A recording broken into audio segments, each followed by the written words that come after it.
Justamente lo que decíamos de las identidades, de la recuperación de una masculinidad, ¿no? Donde te puedas reconocer como hombre, ¿no? Cómo los neofundamentalismos religiosos, por ejemplo, están creciendo, ¿no? Esa lógica de neofundamentalismo religioso está muy ligado con ese elemento de buscar certidumbres, de buscar seguridades, ¿no?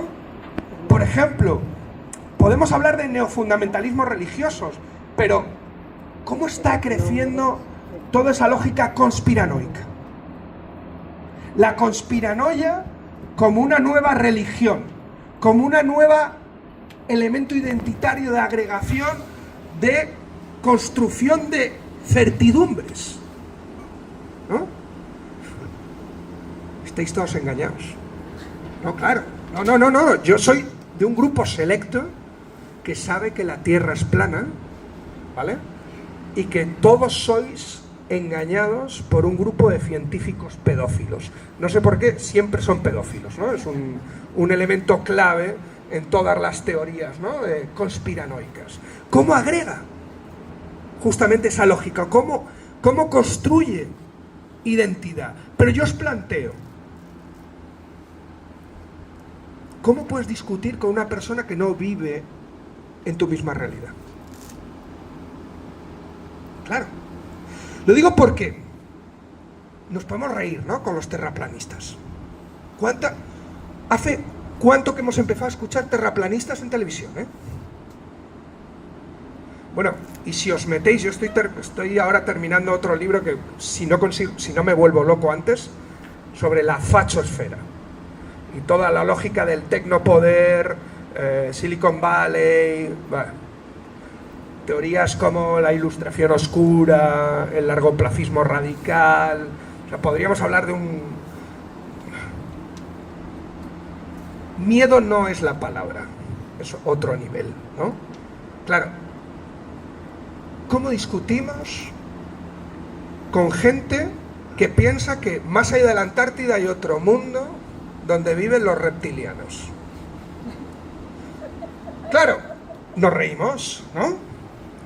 Cuando Bolsonaro ganó las elecciones en Brasil, había 1 millón de personas en Brasil que eran terraplanistas. 4 años después había 18 millones de terraplanistas en Brasil. Nos reímos. Después de las elecciones europeas, el señor Feijóo se fue a un podcast de estos así famosos de la derecha alternativa, que había ido al Vice antes, ¿no?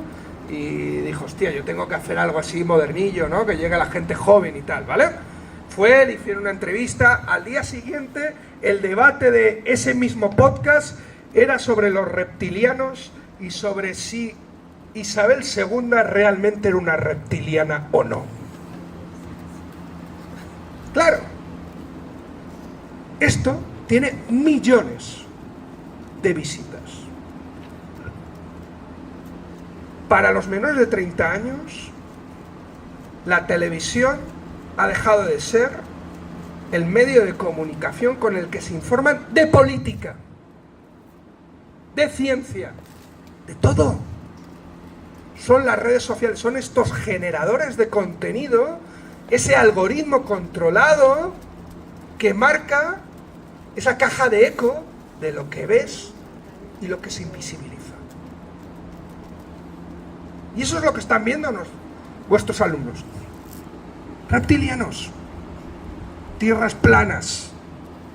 ¿Por qué?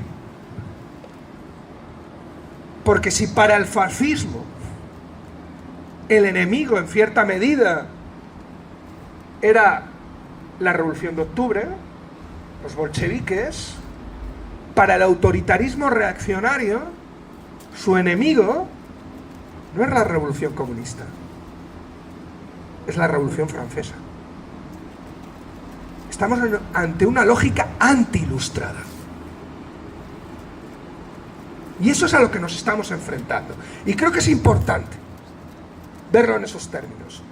Y cómo está corriendo todo el arco hacia esa lógica anti-ilustrada. en donde ya no es solo la extrema derecha, sino vemos a la derecha, sino vemos cómo conecta cada vez con sectores, con capas más importantes. Yo os decía antes el antifeminismo, ¿no? Que era un pegamento. ¿Por qué el antifeminismo también es el enemigo? ¿Qué ha aportado el feminismo? ¿Qué podríamos decir? Que aporta muchas cosas, ¿no? Pero ¿qué ha aportado? Un elemento que para mí es fundamental, al que le tienen tanto miedo.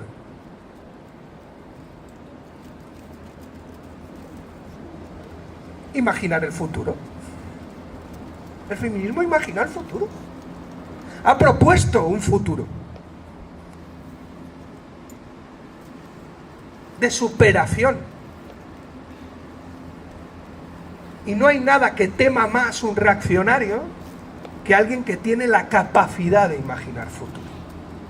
Porque quien tiene la capacidad de imaginar futuro aporta un principio de esperanza.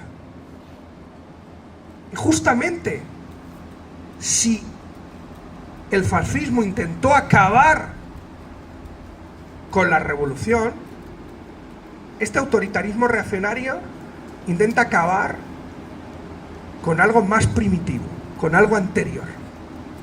La esperanza de poder pensar que podemos vivir mejor, que podemos vivir diferente, que podemos superar la crisis en la que nos encontramos. Podríamos decir que es una contrarrevolución preventiva, en cierta medida. Y por eso atacan justamente a la Ilustración. De hecho, ellos se dicen la Ilustración oscura, ¿no? Ante la luz de la esperanza, la oscuridad. Lo dejo para el debate y que lo vayamos hablando, que ya he hablado muchísimo yo.